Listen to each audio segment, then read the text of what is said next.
Rudy. I think I saw a ghost. Ghost.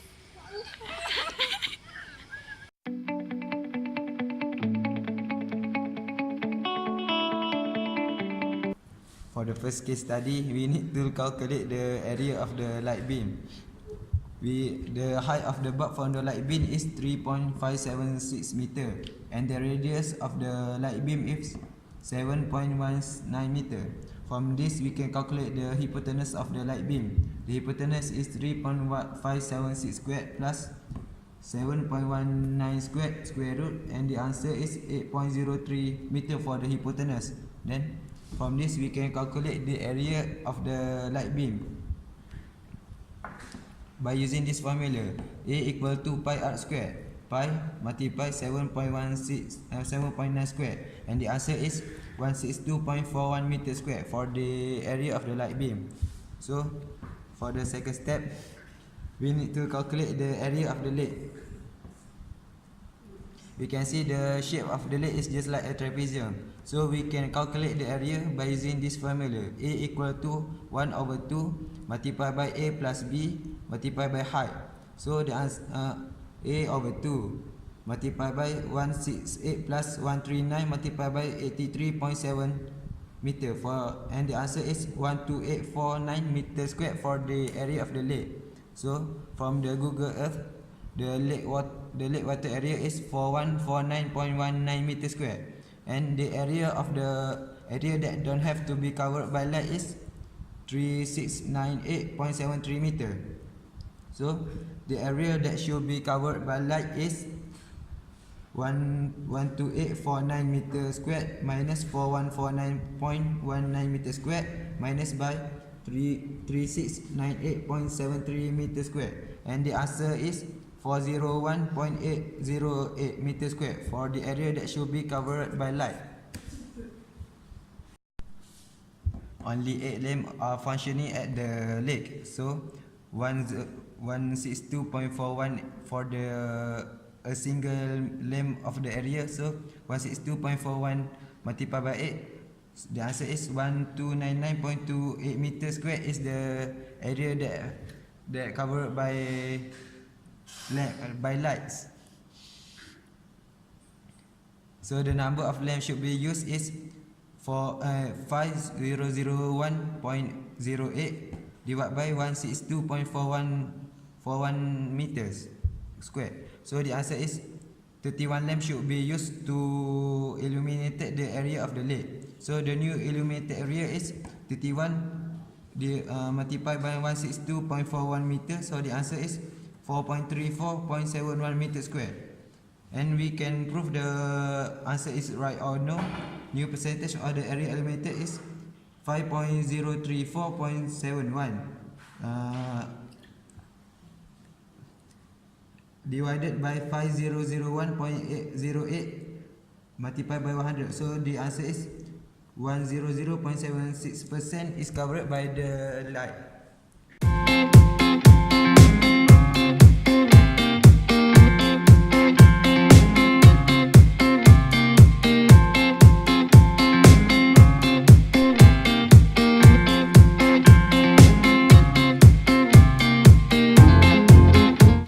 For the calculation of the second study of this case, so the first step is we have to calculate the problems. So the first step of calculating the problems is we have to measure the gradients of the car.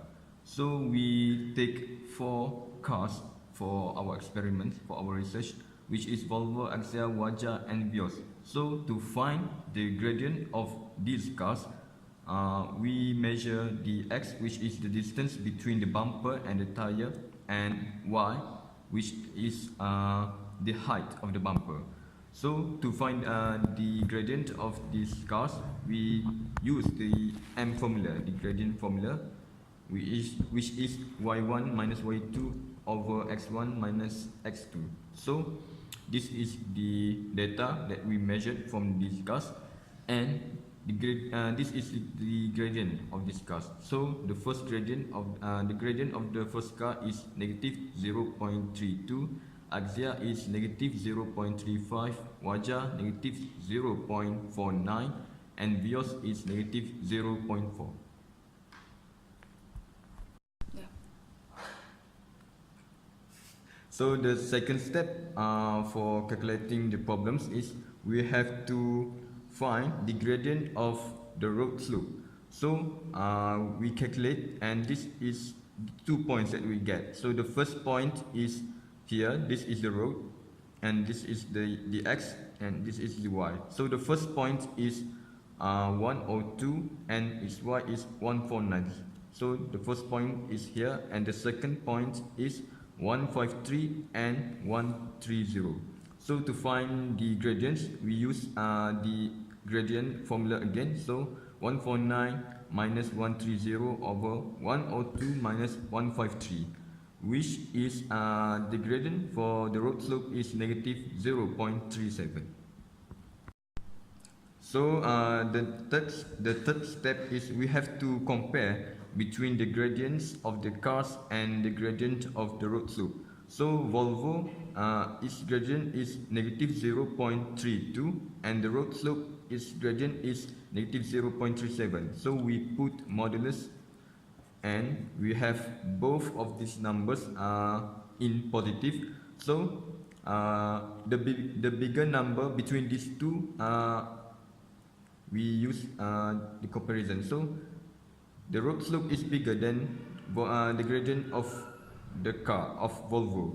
So Volvo will not pass the road, will not pass the slope. So we'll put it as unpassable.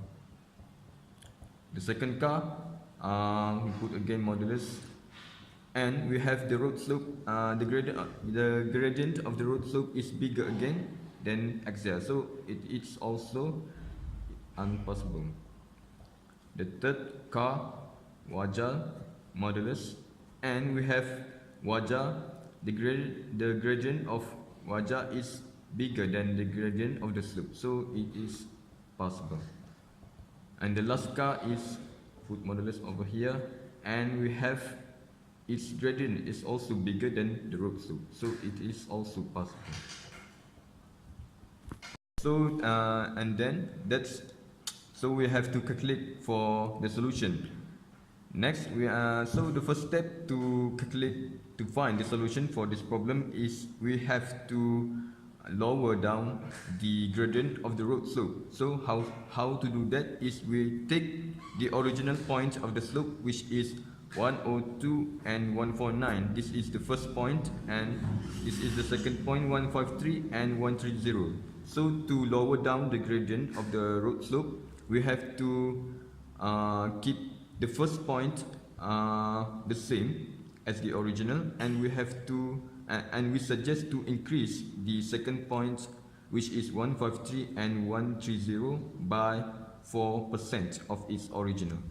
So to find the 4% of each x and y, we use 4 over 100 times 153, and we plus over the original value. So we find the new x of the road slope is 159 and 12. So this is the y. So 4 over 100 times 130, the y. So we and then we have 5.2 plus the original value of y, 130, and we have 135.2. So the new slope, the new point of slope is 159 and 12 and 135.2. So to find the gradient of the new slope, we use the M formula again, and 149 minus 135.2 and over 102 minus 159.12.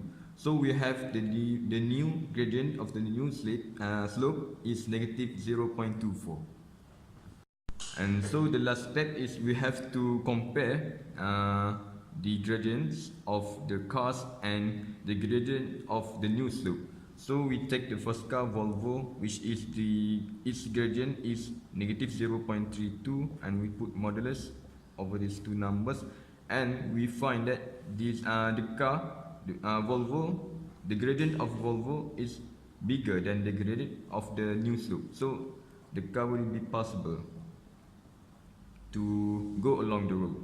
And then Axia -0.35 modulus, and the Axia will also be bigger. The gradient of Axia will be bigger than the rope. So it's also possible, and this one is also possible because these two gradients are bigger than the new slope. So all these cars and other cars will manage to go along the new road slope.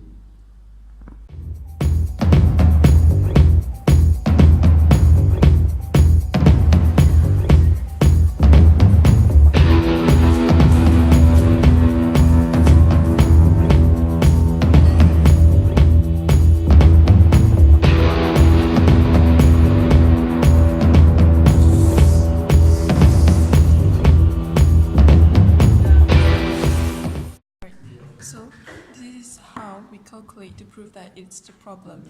First, by using the plan view, we can get the length of the plan and the width. So the length is 2.23 meter and the width is 2.15 meter. So you want to calculate the whole area of the plan view. So we multiply 2.23 by 2.15 and we get the whole area of the plan view, which is 4.902 meter squared. And then we have to calculate the whole area that is affected by the rain, which is the length is 0.83 and the width is 1.41 meter. So like the first step, we just multiply those two values to get the area, which is 1.1703 meters squared. Now we want to calculate the percentage of the area affected by the rain per the whole area. So 1.1703 divide by 4.902 multiply by 100, so we can get 23.87%. So this means that 23.87% of the whole plan view is affected by the rain. So for the solution, we want to propose to build a rain shelter with an opening of 61.110 degree. And how we calculate the 61.110 degree is we get the length of the roof is 88 and the hypotenuse is 100. So by using sine rule, we can get 88 per 100. The answer to the sine and the degree is 61.110 degrees. So we want to compare if we put the roof, what will happen in the future.